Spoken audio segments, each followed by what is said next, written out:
So today we're going to do a real quick and easy shrimp and garlic pasta. We've got some frozen broccoli and some cut up orange peppers. I also have 4 cloves of garlic minced. I have about half a cup of wine. You might not use all of it. I have half a lemon with all the seeds taken out. And then I have some shrimp, which is what I want to focus on now. I want to show you how to take the skins off. So these are frozen shrimp that have been thawed in cold water, so there might still be some ice crystals on there. And these ones have been deveined, which means there's a vein running down the back that gets sliced out. You can buy them with the vein in, but you don't often see that in the supermarkets. This is what you're going to see in the supermarkets, where the legs and the tail and the shell are still on, but the vein has been taken out. And that's sort of what you want to look for. That's the most common. These were 21-25 shrimp, which means that there are 21 to 25 shrimp per pound. So when you see those numbers on the bags, that's what it means when it says 21, 25. The bigger the number, the less shrimp you get physically per pound, because they get bigger and bigger and bigger. So to take the skin off, you probably just saw me do this while I was talking, but you're going to pinch the tail, and then it pops right off. Okay, so there's your shrimp. I'm going to put it in a bowl here, and so I'll show you one again. See, there's still some ice crystals on this. So you pull the back open and you take off the skin, and you sort of peel it away. You peel your finger, you put your fingers right underneath where the legs are, take them off, and then come down all the way to the tail and take that off. All right, in restaurants, when they're taking a peel off of a lot of shrimp, they'll save the shrimp to make stock out of it, to make shrimp bisque and to make seafood soups. I won't be keeping them. There's not enough, and I don't typically use a whole lot of fish stock or shrimp stock. So I'm going to go ahead and take all of the skins off here, and I'm going to show you how to cook with them. So here we have our peeled shrimp. We're just going to set those aside for a minute. What I want you to keep in mind is that this is a dish that comes together really fast. This is a recipe that you can make during the week, and it just comes together really quick. So with that in mind, I already have my pasta water boiling. It's well salted, so our pasta gets salted. I'm using spaghetti because that's what I have. So make sure you have your pasta ready to go before you start your stir fry, so that the pasta is ready when you are and you're not waiting on it. So I have a large skillet over high heat, getting nice and warm, and I'm going to add a nice glug of olive oil to the pan, and it is going to probably be about maybe, I don't know, 3 tablespoons, maybe 4 tablespoons of olive oil, and we're going to let it coat the bottom of the pan until it starts to get streaky.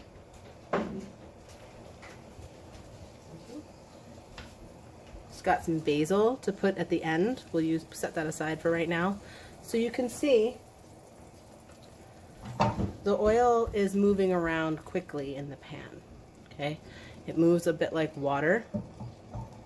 So we're going to take our garlic. We want it nice and warm, the oil, so it starts cooking immediately. And we're going to take our garlic and put that right in the pan. You want to hear it sizzle when you add that garlic in. So we're going to let that cook until it starts to brown, keeping an eye on it. Once it just starts to soften around the edges, okay, once it just starts to soften around the edges and start to just take on a little bit of color, that's where we're going to put in our bell peppers, because we want the bell peppers to cook through and get slightly soft. The broccoli, because it is frozen, we're going to put it in at the end. The problem with frozen broccoli, I mean, there are a lot of bonuses to frozen broccoli. Chief among them, it keeps a long time in the freezer. The problem is when frozen vegetables thaw out, they get a little watery. So I think you could probably, trying to see where my camera is. Right, so you can sort of see some of the water squeezing out there. That doesn't happen with normal broccoli. What's happening there is the water content in the broccoli expanded during the freezing process, and it broke a lot of the cell structure walls, and so it released a lot of water while it was frozen. But when we're stir frying with it, it should still be fine for our purposes. I wouldn't use this to put out on my, vegetable platter or something. It would look kind of sad and soggy. But when we're cooking with it, you won't really notice the difference too much. It might just be a little bit softer than you're used to with your broccoli. But otherwise, we're going to add it a little later than we would normally with fresh broccoli. So back to our garlic. You can see it just starting to soften around the edges. We don't want burnt garlic. Burnt garlic tends to get very acrid, has sort of just has a burnt flavor that isn't very pleasant. If you've ever had it, it's not great. So you can start to see the garlic getting sizzly and starting to just maybe catch a little color. So I'm going to add in our peppers, and we're going to let them saute with the garlic until they start to soften a little bit, and then I'm going to add the oil. You'll notice I haven't added the shrimp yet. That's because shrimp take very little time to cook, and if I put them in right now, they would end up overcooking and they get hard and rubbery. So we're going to add them at the very end, even after the broccoli. So just cook it on medium-high heat until those peppers start to soften. Alright, we can see that the garlic has started to get golden brown. Our peppers are just starting to soften up, so I'm going to hit them with a little bit of salt, and that's going to help draw out some of the liquid that we see in the peppers and help soften them a little bit more. We don't want to catch a lot of color on them. You can see some of them are starting to get color. So we're going to add our broccoli and just cook it till it's warmed through, because remember, this is frozen broccoli. If you're doing this with fresh broccoli, you would want to add the broccoli in with the peppers, and that would help cook it faster. But because we're using this frozen broccoli, it's going to cook a little faster because a lot of the fiber and cell structure has been broken down in the freezing process. So we'll just let that sit on the heat for a minute. Alright, so our broccoli has started to warm through. It's been maybe 2 minutes over medium heat. So what we're going to do now is we're going to add in our shrimp. So just make a little hole in there for them. Pop them right in the center, and you'll start to see them sizzle straight away.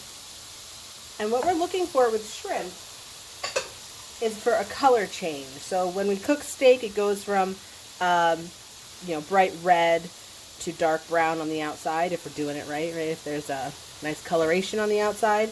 With shrimp, it's going to go from this sort of silvery gray color to a very pinkish color when it's cooked. So you can see as I flip one over, it's just starting to change color. We want that color on both sides. So we're going to let them sit there. And when I flip them over is when I'm going to add some white wine and lemon juice at the very end. And a little bit of the water from our pasta over here, okay? We're going to add a little bit of that water, and it's going to help thicken a pan sauce that we're going to make with all of these flavors. And you'll see how it all comes together at the end. Alright, so you can see the shrimp starting to change color, even from the top here. So I'm going to start flipping them over. And then once you have them flipped over a couple times, you'll start to see it. They'll go opaque all the way through. So shrimp start off a little bit translucent, and as they cook, they become opaque. And that's what you're looking for. So you can see it perfectly right there. The top part is nice and opaque, and the bottom part is a little bit translucent. You want it to look like the top part, just all the way through. With shrimp, you don't really want to go for a medium rare. You want it cooked all the way through. But you don't want to overcook them and have them be rubbery, because they're just weird then. They're sort of crunchy, and they're not as flavorful.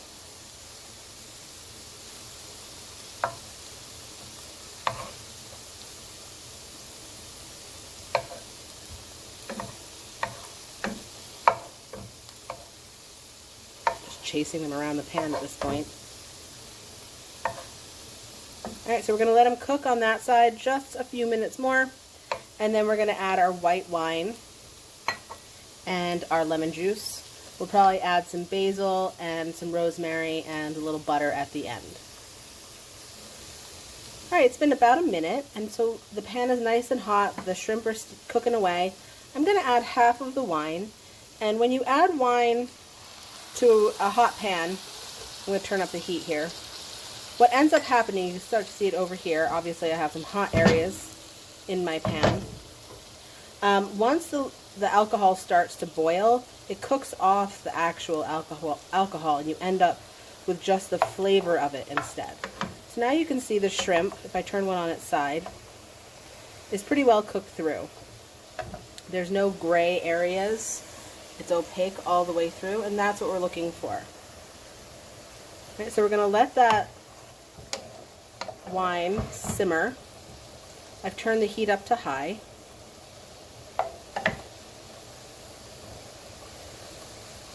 And then I'm going to hit it with some lemon juice. Okay, about half a lemon.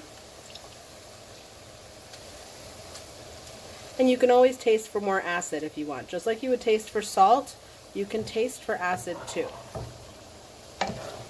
So, and a good counterbalance to lemon is honey when you're making a dish like this.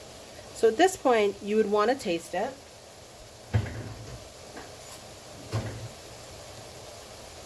Get in there and just get a little taste of that sauce. It's got a nice hit of lemon. I'm going to turn the heat up and add just a splash more wine. You could also use vegetable broth or any kind of broth, really. Just add that extra little bit of wine. And then I'm going to add 2 tablespoons of butter right at the end. And adding butter at the end to something like this is going to give it sort of a richness, obviously, because butter is fat, but it's also going to give it a nice mouth feel. It's going to feel thicker, the sauce that's in here, and it's going to just add that extra level. So now we've used heat to cook off the alcohol, to saute our shrimp. We have used fat to create a nice mouth feel. We've used acid to balance all of this, and obviously we've used salt all the way through. So that's our stir fry. Not our stir fry, that's our saute.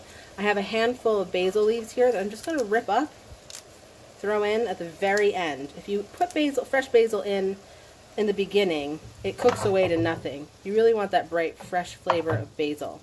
I'm also going to add in just a sprinkle of dried rosemary. Wasn't much, maybe half a teaspoon. But this is definitely a no recipe. This is just knocking it together. And at the end, I'm going to take a little bit of the water from my pasta and add that in there. Now, this is another reason you want to make sure that your pasta water is salted, so when you use it in a sauce like this, you're not diluting it. You're actually adding something that has some flavor. And the starch that is in the pasta water from the pasta itself is going to help thicken this sauce. I'm just going to turn it up a little bit. Bring it up to a quick boil. And then turn the heat off, and then we're going to add our pasta into the pan and toss it all together in this lovely sauce, and then sprinkle it with Parmesan cheese.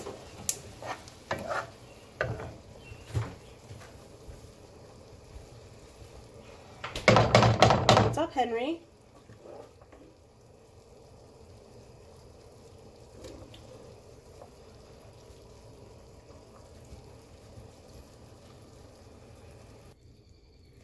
Alright, now we're going to add our pasta right into the pan. So I've taken the pasta to al dente. I have not rinsed it because the starch that stays on the pasta actually helps the sauce that's in the pan stick to it, so you have a better result. I'm going to leave some pasta plain for some people in my family who would like it plain. Then we're just going to take our tongs and coat it in all of that lovely lemony, buttery sauce.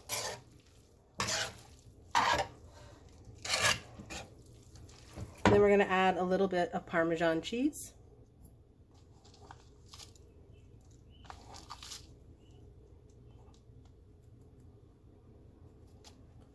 And then we'll just toss to combine. What's nice here is you could also add a little hit of red pepper flakes if you wanted to make it a little spicy. But there you go, a really quick and easy shrimp pasta with garlic and lemon.